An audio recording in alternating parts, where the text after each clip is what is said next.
Hello and welcome into the first Monster Energy NASCAR Cup Series Rewind show of 2019 right here on Racing News Now. As always, I'm your host, Garth Allen. Thank you once again for joining me today. If this is your first time catching a Racing News Now video, consider going down below to hit that subscribe button and ring the bell for notifications so you don't miss a thing going forward from RNN. And we are stepping up the Cup Series Rewind shows for you this year. They are bigger and better than ever. We have more highlights than ever before to give you every important detail of these Cup Series races, and hopefully we will have that for more than just the Cup Series Rewinds going forward, but for now we definitely do have them for the Cup Rewinds. So let's just get right into this Daytona 500. It wasn't the perfect Daytona 500 by any means, but I think it was a lot better than what a lot of us thought it was going to be. If you saw the Cup preview show this morning, you'll know that I wasn't real optimistic about this being a very good Daytona 500. And I think I was right in not being too optimistic in what we had seen so far in Speed Weeks, but it really surprised me today. This was actually a pretty good Daytona 500. Like I said, it wasn't perfect, but this was a pretty good race. Started off right around 3 p.m. Hendrick Motorsports teammates William Byron and Alex Bowman on the front row. A really cool tribute at lap 11 to J.D. Gibbs, son of car owner Joe Gibbs, who we lost about a month ago back in January to his fight with a neurological disease. He had been fighting that for a long time. A very cool tribute there on lap 11, which 11 was J.D. Gibbs' number that he wore in football. And then, of course, that is the reason that JGR runs an 11 car, that was JD's number. First caution of the day came out at lap 22. That was for debris in turn number 2. First incident on the day came at lap 51, just shy of the end of the first stage, as the 43 of Bubba Wallace, the 1 of Kurt Busch, the 40 of Jamie McMurray, the 17 of Ricky Stenhouse, the 31 of Tyler Reddick, and the 3 of Austin Dillon all got together in turn number 2. Stage 1 concluded at lap 60. Your Stage 1 winner would be Kyle Busch. Another incident a little ways into stage number 2. That was lap 108 as the 27 of Casey Mears, that second car for Germain Racing in this race, and the 96 of Parker Kligerman got together in turn number 1. Parker Kligerman not very happy after this incident with Casey Mears. Lap 120 was the end of stage number 2. Ryan Blaney would be your stage 2 winner. He had a fast car today, as he seems to usually have in the Daytona 500. I think a Daytona 500 victory is not too far around the corner for Ryan Blaney. He's had some very good runs in the 500 the past couple of years, just needs to be able to avoid the big ones. Stage 3, we had a lot of incidents. This race got really crazy as we got closer to the end of the race. Lap 160, we had an incident coming on to pit road as we were trying to make green flag pit stops. The 51 of BJ McLeod and the 52 of Cody Ware, Rick Ware Racing teammates, get together coming onto pit road and collect the 31 of Reddick, the 17 of Stenhouse, and the 48 of Jimmy Johnson coming on to pit road. A very weird incident. Didn't look like there was a lot of communication between those Rick Ware Racing teammates, that one of them was coming to pit road, and that seems to be what set this incident off. Lap 175, we had a caution for debris in turn number 3. Lap 182, the 42 of Kyle Larson spun in turn number 3. And lap 188, the 2 of Brad Keselowski spun on the front stretch.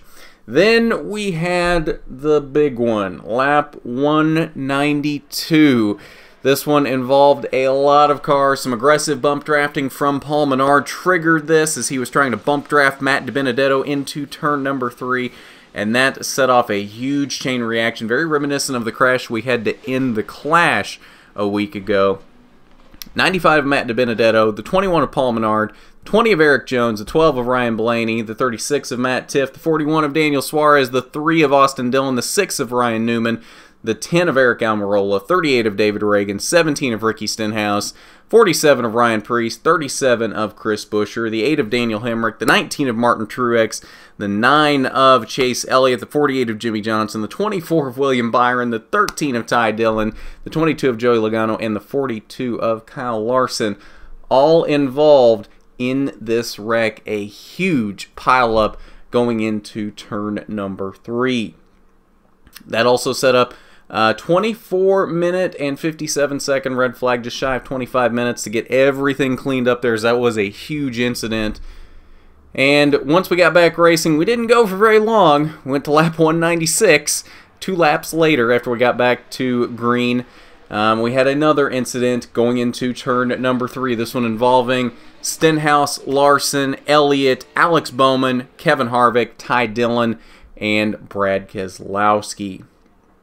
Lap 200, the final caution of the night. We are into overtime at this point. We had yet another incident going into turn number 3 on the end of the backstretch. Another multi-car pileup that set off a 15-minute red flag involving Clint Bowyer, Michael McDowell, Chase Elliott, Landon Castle, William Byron, Jamie McMurray, Brad Keselowski, Brendan Gaughan, and the 34 of Michael McDowell. 12 total cautions on the night for a total of 47 laps. 15 lead changes among 9 drivers. Matt DiBenedetto led the most laps in this race. I think if there were any questions that Levine Family Racing is going to fill the void left by Furniture Row Racing, I think those were silenced in this race, as Matt DiBenedetto led 49 laps. William Byron close behind, though, with 44 laps led. Kyle Busch led 37. Denny Hamlin led 30. 16 laps went to Ricky Stenhouse. 13 laps led by Ryan Blaney. 11 went to Michael McDowell. 6 laps went to Jamie McMurray. And 1 lap was led by Daniel Hemrick. All right, and let's get into your results from this race. Denny Hamlin, in an exciting last couple of laps in this race in overtime, was able to take the victory after some politicking with his teammate Kyle Busch to be able to get themselves 1-2 on the final restart. That way they could hopefully settle it among themselves. And it ended up Kyle just kind of fended off everybody behind him, and Denny just kind of drove away. So Denny Hamlin picks up his second Daytona 500 victory in this race. Very feel-good story here, as the whole thing about J.D. Gibbs surrounding this race, all of the emotions circling this race as being the first race run since the passing of J.D. Gibbs, it being the 11 car, which of course was J.D.'s number. A very feel-good story here for Joe Gibbs and the entirety of Joe Gibbs Racing. And the even cooler part about this is it's a 1-2-3 finish for Joe Gibbs Racing, with Kyle Busch coming home in the 2nd position and Erik Jones sliding in for a 3rd place finish in this race. Joey Logano came home in the 4th position, and Michael McDowell with a very strong run to round out the top 5. Rest of your top 10, also a strong run for Ty Dillon in the 6th position. Kyle Larson in 7th. Ryan Preece, a good run to start off his rookie campaign, 8th for Ryan Preece. 9th was Jimmy Johnson, and a great run for Ross Chastain. Comes home in the 10th position. He was one of only 3 cars not involved in a wreck at some point in this race. Denny Hamlin and Kyle Busch being the other 2, finishing 1-2. So kudos to Ross Chastain, being one of only 3 cars not involved in a wreck, keeping that car clean, and coming home with a very strong top 10 finish in a car that really probably shouldn't have finished in the top 10. 11th through 20th, outside pole sitter Alex Bowman came home with an 11th place finish. After all of the troubles that Brad Keselowski had throughout the day, he comes home with a 12th place finish. Not too shabby for everything that happened to Brad in this race. Ricky Stenhouse, he had a lot of troubles as well. He ends up with a 13th place finish. Parker Kligerman, even after his issues with Casey Mears in the mid portions of the race, was able to keep it clean after that and still come home with a 15th place finish. First car not on the lead lap, 2 laps down there in the 15th position. Last year's Daytona 500 winner Austin Dillon came home in 16th. Chase Elliott there in 17th. Corey LaJoie, after an incident early with his blown tire that kind of shredded his face on the hood, still manages to come home with an 18th place finish.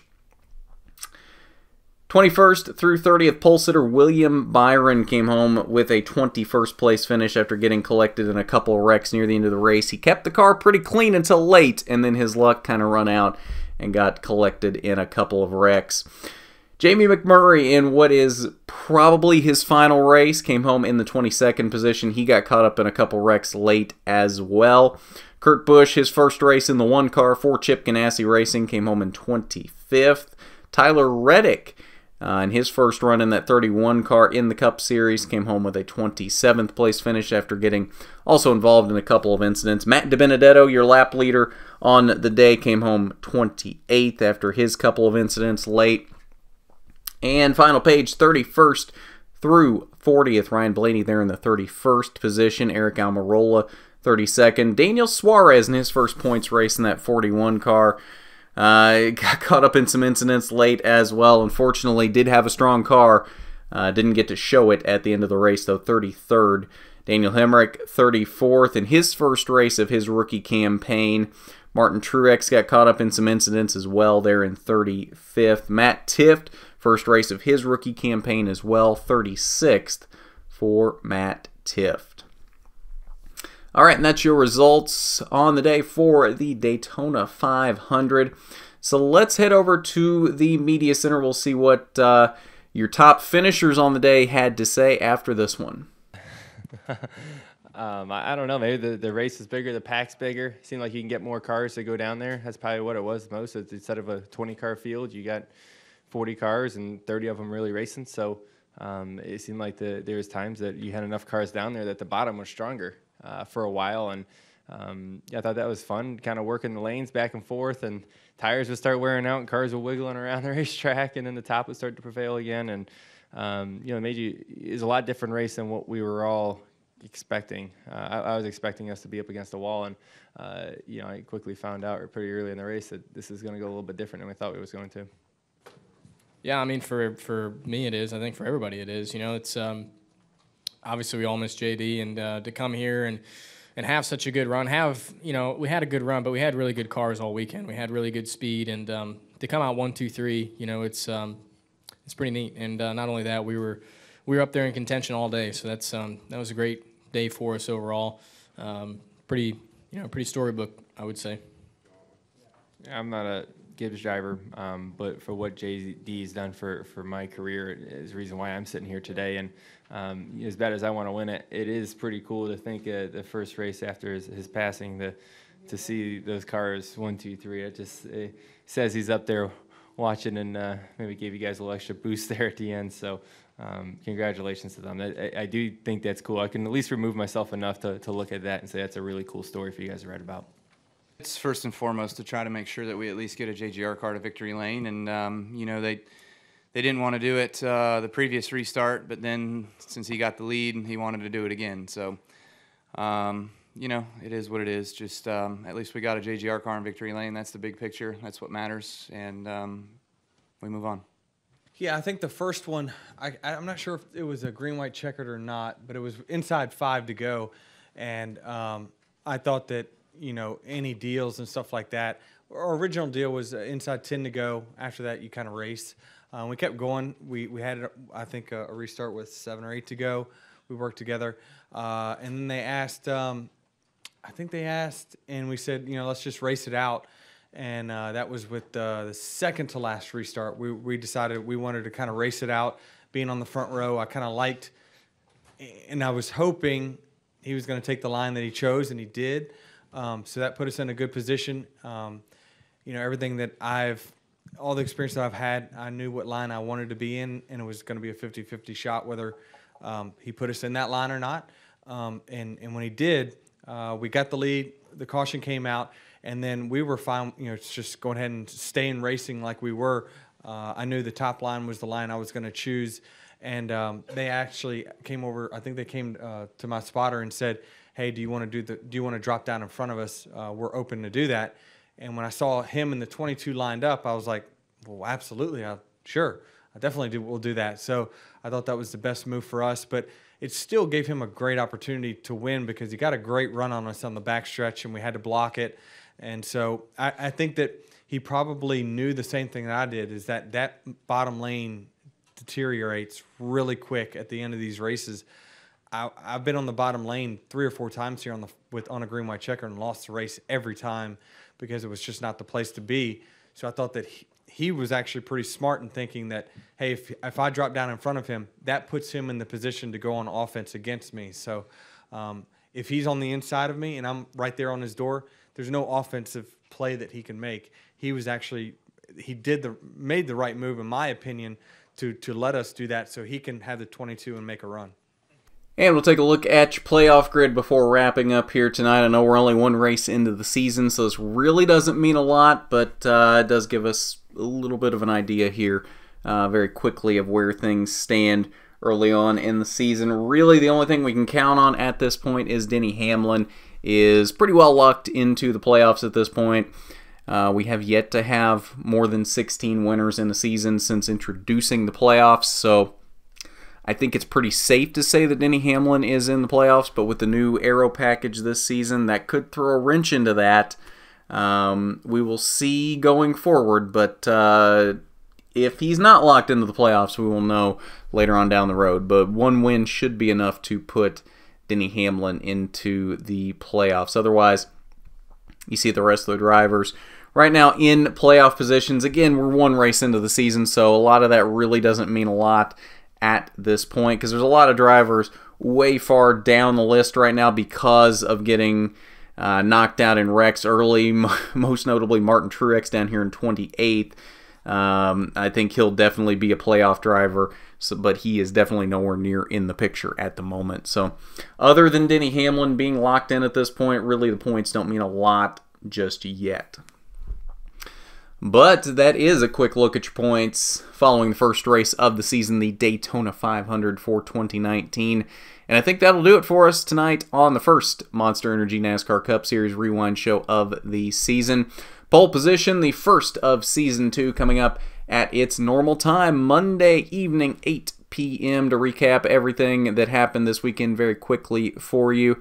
So tune in for that, and of course diecast review coming up as normal on Wednesday at noon. I don't even know what we're reviewing this week, to be completely honest with you, so I guess you'll find out when I do on Wednesday. But I think that's all I got for you. So if you haven't done it already, you need to go down below, hit that subscribe button, ring the bell for notifications so you don't miss a thing going forward from RNN.